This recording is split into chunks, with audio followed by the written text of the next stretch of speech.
Bueno, nuestro segundo bloque ya de puntos de vista en la jornada de este martes 26 de septiembre. Tenemos una invitada de lujo, realmente una profesional del ámbito internacional que nos va a hablar sobre educación y algunos métodos que vamos a ir aprendiendo en la jornada de esta noche. Bienvenida, Olivia Caballero Santibáñez. ¿Cómo le va? Buenas noches. Muy bien, muchas gracias. Viene de México, ¿no? Vengo de México. Bienvenida a Asunción, Paraguay. ¿Cuándo llegó, me dijo? Llegamos el día domingo en la madrugada y estamos trabajando con los docentes desde el día lunes. Ajá. ¿Cuál es la actividad justamente que está desarrollando en Asunción? Venimos a promover un programa que se llama Cognitiva sobre la parte del desarrollo de habilidades intelectuales, pero definiéndolo muy bien por cada una de las etapas, viendo cuál es la importancia de la educación inicial, el preescolar, la primaria, la secundaria, enseñándole o compartiendo información con los docentes, los supervisores, sobre cómo aprende el cerebro y la necesidad de hacer cambios radicales en la educación. En ese sentido, justamente es muy importante generar esos procesos de cambio en educación y desde el nivel inicial prácticamente, ¿no? Sí, es muy importante empezar desde inicial, porque a veces pensamos que porque los niños son pequeños todavía no tienen un desarrollo intelectual completo, pero esta primera infancia es la base del desarrollo de otras habilidades. Hay características que no se vuelven a dar el resto de la vida, ¿no? Los procesos de educación inicial, sobre todo los procesos motores, nos van a dar la pauta para los procesos después intelectuales. Y trabajamos la inteligencia de una forma integral. No solamente es desarrollar estas habilidades cognitivas, sino también las emocionales y las sociales. Ya sabemos ahora que el componente emocional es clave para aprender cualquier cosa. Y justamente, ¿cómo conjugar todos esos elementos en una persona de tan corta edad? Bueno, lo vamos haciendo, de hecho, cuando nosotros trabajamos con los chiquitos, la parte de psicomotricidad, la vamos haciendo en un contexto social. Entonces, cuando la hacemos dentro del grupo, estamos trabajando las habilidades sociales. Cuando establecemos una comunidad de diálogo, que le preguntamos a los niños qué fue lo que hicieron, cómo lo hicieron, cómo se sintieron, estamos hablando de habilidades de comunicación, habilidades cognitivas, pero también habilidades sociales. No las separamos, damos las estrategias para que el docente pueda ir integrando todos los procesos en una misma situación didáctica. Entonces, le damos el conocimiento, que una parte muy importante es que los docentes tengan la mayor información sobre cómo se desarrolla el cerebro en cada una de estas etapas y con ello puedan aprovechar todas las oportunidades de aprendizaje. Este programa Cognitiva de la que usted me habla, ¿ya se viene implementando en su país, en otros países? Sí, ya tenemos en México 8 años trabajando con el programa, hemos obtenido muy buenos resultados, hemos visto el cambio en los docentes porque tenemos un acompañamiento. La clave de todo esto es el docente. Si nosotros no acompañamos al docente, no lo dejamos morir solo, como se dice en México, y entonces no se elabora este cambio. Cuando nosotros estamos cerca del docente, estamos viendo sus necesidades, apoyándolo en lo que va requiriendo para una mejor orientación y para que no se le olvide cuál es el punto clave o el punto medular, el docente cambia. ¿Sí? El docente tiende a cambiar. Si nosotros solamente le damos información teórica, pues se queda en el taller o en el curso y no se aterriza en el aula. Es por eso que trabajamos la parte de la capacitación muy enfocada a las actividades que se hacen dentro del aula. La ventaja es, yo he sido docente más o menos por 28 años, entonces, bueno, tengo la noción o el conocimiento de lo que viven las maestras durante el aula. El material, de hecho, fue desarrollado en aula. Fuimos comprobando en los ejercicios su utilidad, haciendo las adecuaciones y lo hemos ido manejando de acuerdo a cómo se van desarrollando los mismos procesos en la actualidad. O sea, es un modelo que tiende a irse renovando constantemente. ¿Y cuáles serían las principales herramientas con las que opera este programa? Las principales herramientas son que tenemos el programa divididos de acuerdo al desarrollo neurológico de cada edad. En preescolar, en inicial de 3 a 6 años, el desarrollo psicomotor. De 6 a 12 años, el desarrollo de las herramientas para el manejo de la información, pero también el desarrollo moral que se da en esta etapa. Y en la adolescencia, cuáles son las características del adolescente, cómo se va moviendo el adolescente, qué conductas observamos y cuál es el fondo de esas conductas para poder encaminar al adolescente a un desarrollo. El adolescente vive en la emoción, que es una zona del cerebro activa. Entonces trabajamos de la emoción a la razón, de la emoción a la razón, para que el adolescente vaya comprendiendo estos procesos y pueda tener respuestas adecuadas a diferentes circunstancias. ¿Este programa hace cuánto, decía, en su país se implementó? 8 años. 8 años, ya hay resultados concretos. Ya hay resultados concretos, hacemos medición a partir de evaluaciones, hacemos una evaluación de entrada y también hacemos una evaluación de salida con todos los grupos. Entonces podemos verificar cómo iniciamos, cuál fue el recorrido durante el ciclo escolar con el acompañamiento y cómo vamos terminando el ciclo escolar. Y eso le sirve a la institución para saber hacia dónde encaminar la capacitación de los docentes, porque cada docente tiene su propia particularidad. No es una capacitación muchas veces general. Si la necesidad es puntual con algunos docentes, se hace con esos docentes y se refuerza con todo el cuerpo de docentes. ¿Y esto se puede aplicar tanto en el nivel público como en el sector privado? ¿En el ámbito educativo estamos hablando? Sí, exactamente. Exactamente, es un proceso integral, es un proceso transversal. El desarrollo de habilidades es un proceso que nos va a ayudar a cualquier área curricular. De hecho, es la herramienta para que el alumno llegue a los procesos de aprender a aprender, que tenga autonomía en el aprendizaje. Ahora que tenemos acceso a tanta información, que el alumno o la persona sepa qué hacer con esa información, no que haga copiado y pegado, ¿no? Sino que y justamente le iba a consultar la situación actual con este fenómeno de la globalización, la hiperconectividad que tenemos a nivel global también, de qué manera usar adecuadamente esas herramientas.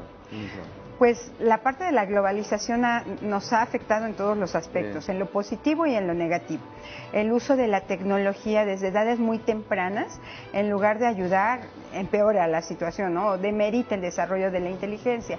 Ya se ha comprobado, en Alemania se han hecho estudios de que si nosotros llevamos a los chiquitos a edades muy tempranas al uso de la tablet, del teléfono, de las caricaturas todo el día, la televisión, lo que vamos haciendo es disminuyendo la capacidad de atención y de memoria. Entonces, cuando llegan a primaria, en lugar de tener un niño que tiene un buen nivel de atención y memoria, tenemos un niño que presenta las características de déficit de atención, porque la etapa en la que se desarrolla la atención y la memoria es entre los 3 y los 6 años y medio.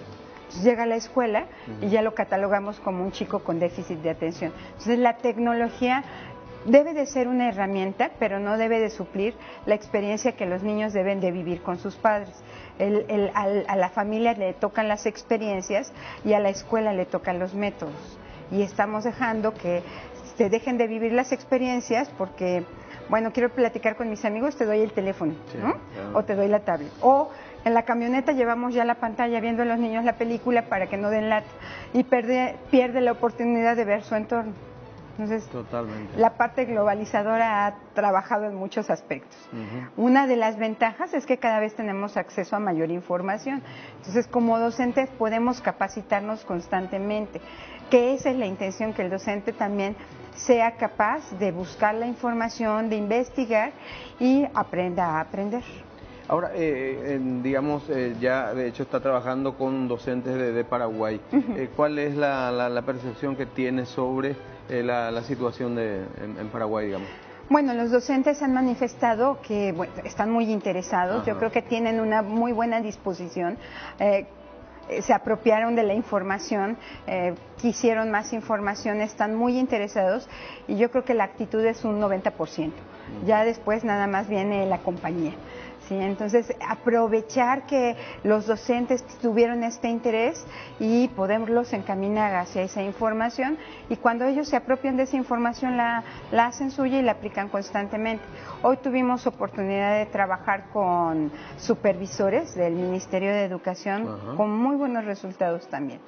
Supervisores que están trabajando a nivel país, justamente. Sí, a nivel país. Ahora, bueno, ese es desde el punto de vista de los docentes y su gran responsabilidad, digamos, en el proceso educativo. ¿Y el involucramiento de los padres en todo esto? Pues bueno, esto también es un proceso globalizador, ¿no? Tenemos a los papás que siempre están presentes, pero también tenemos a los papás que nunca están presentes. Tenemos los extremos, ¿no? Hemos encontrado el justo medio al que debemos enfocarnos. También un proceso integrador es las pláticas a los papás, enseñarles cuáles son las características de sus hijos, y así tendrían más herramientas. Yo lo tuve de forma personal, que cuando estaba embarazada, tengo una hija, me dieron el curso de psicoprofiláctico, y a mí me hubiera gustado más saber qué iba a suceder después de que naciera el bebé, ¿no? Entonces carecemos de información. Entonces todos los hijos son hijillos de indias, ¿no? El chiste es que cada vez sean menos hijillos de indias. Realmente. Bueno, ¿cómo continúa su actividad en Asunción? Tenemos el día de mañana diferentes entrevistas con medios. Ajá. Vamos a estar el día de mañana trabajando en esa parte. Voy a estar trabajando con el equipo de Paraguay el día de mañana, y el día jueves partimos a México. Bueno, vamos a seguir conversando, señora Olivia Caballero Santibáñez, que nos visita en la noche de hoy aquí en Puntos de Vista. Hacemos una breve pausa, venimos. Seguimos hablando de este programa que se denomina Cognitiva y que permitió la presencia de Olivia Caballero Santibáñez en nuestro país y también aquí en nuestro espacio televisivo. Agradecemos de vuelta su presencia. Y bueno, ¿qué le pareció Asunción en estos días? Me encantó. Ajá. Bueno, lo he podido ver poco, pero lo poco que he visto me encantó. La carne es deliciosa. Ajá. La comida me encantó. Yo creo que he comido más carne que en los últimos 3 meses, pero delicioso, delicioso. Qué bueno. Estamos hablando en la pausa de la problemática también que representan los pre y los adolescentes, principalmente de qué manera los padres tendríamos que ir encarando algunas situaciones que se nos presentan también en esa etapa difícil. Sí. Usted tiene mucha experiencia, me gustaría que nos dé algunos tips, ¿cómo se dice? Bueno, el ser humano se desarrolla por ciclos, de los 0 a los 6 años, de los 6 a los 12 años y luego de los 12 a los 18 años. Y esta es la etapa más terrorífica porque se comportan como si tuvieran 3 años. Atento con eso. Y tienen 1 metro más y 20 kilos extra, ¿no? Entonces, ¿qué tenemos que hacer? El adolescente no se comporta como se comporta para hacernos enojar, sino lo que ocurre en su cerebro es una poda neurológica, muchas conexiones. ¿Poda neurológica? Sí, o sea, la materia blanca, hagan de cuenta que el paso está alto, llega la podadora y poda. Entonces muchas conexiones neurológicas se pierden y decimos, pues ¿qué le enseñaron en la primaria? ¿Qué no le enseñaron eso en la primaria? Si el aprendizaje no fue por procesos o significativo, se podó en esta poda que hace el cerebro. Y tienen una mala postura, les pedimos que se sienten bien y no pueden sentarse bien, tienen sueño durante el día porque también hay neurotransmisores que cambian el proceso, ¿no? La melanina, que es la que hace que nos dé sueño a buena hora de la noche, entre 8 y 9 de la noche, se mueve de tiempo y empieza a actuar como 10:30, 11 de la noche. Entonces, de aquí a que se duerme el chico, de aquí a que se levanta y la escuela empieza a las 7 de la mañana, las primeras horas son perdidas. Son las horas en las que la escuela decide que ahí va a enseñar química, física, matemáticas, son las que menos aprende, porque su cerebro todavía no despierta por ahí de las 9 de la noche. Y la atención de nuevo se vuelve a perder como por ahí de las 2 de la tarde. Entonces tenemos que aprovechar muy bien esos espacios. Algo que también ocurre es que el cerebro se activa en una zona muy emocional. Todo el tiempo se está encendiendo, todo el tiempo. Y es la etapa en la que el adolescente vive a través de emociones desbordadas. Por algo pequeño decimos, ¡ay, qué exagerado! Pero así está actuando su cerebro. Y ese cerebro en esa zona que está tan activa también genera dopamina y nos volvemos adictos a la dopamina. Por eso es importante checar en esta etapa las adicciones. Es cuando surgen las adicciones por esta zona que está desbordada en la emoción. Entonces, cuando yo tengo una euforia, cuando estoy muy alegre porque hice algo intrépido, tengo un shot de dopamina. Hay una inyección de dopamina que me hace querer seguir desbordando esa emoción. Entonces tomo un riesgo más alto, hay otra dosis de dopamina. De repente, las experiencias se van extremas. Las experiencias extremas se realizan en este momento y es cuando les damos un auto, cosa que no deberíamos de hacer porque yo vivo la emoción de la velocidad y entonces cada vez quiero ir más rápido. Yo le digo al adolescente, ten cuidado con las drogas, y entonces es decirle, prueba las drogas, ¿sí? Entonces, una conducta que no queramos que se implemente, tenemos que hablarlo con ellos, tenemos que hacer un diálogo en el que nosotros asumimos una vivencia muy similar a la que está pasando para que no se sienta solo, porque el adolescente se siente solo, se siente aislado. O sea, ahí, de hecho, por eso se llama adolescencia, porque claro, les duele todo. Sí. Les duele todo, ¿no? Y esto es algo muy característico, algo que también nos hace el cerebro es olvidar que nosotros fuimos adolescentes. Entonces, si nos preguntan, ¿tú cómo fuiste en la adolescencia? Me portaba súper bien. Y le preguntan a tu mamá o a tu papá y dices, ay, no, qué horror, la adolescencia fue difícil contigo. Entonces, el mismo cerebro se va cuidando de estas experiencias. Entonces, sí es importante, es la etapa en la que tenemos que abrir canales de comunicación y no cerrarlos. Que no son fáciles de abrir tampoco, ¿no? Pues los podemos abrir siempre y cuando no lo juzguemos, porque si empezamos a juzgar, que nos da por hacerlo de manera automática, porque decimos, ya tienes 12 años, ya eres capaz de... Pero si consideramos que se borraron... Época... Yo cuando era adolescente, ¿no? Y le damos una cátedra de nuestra adolescencia. En mi época las cosas se hacían, los hijos respetaban a los padres y a lo mejor también nosotros fuimos irrespetuosos y no lo recordamos.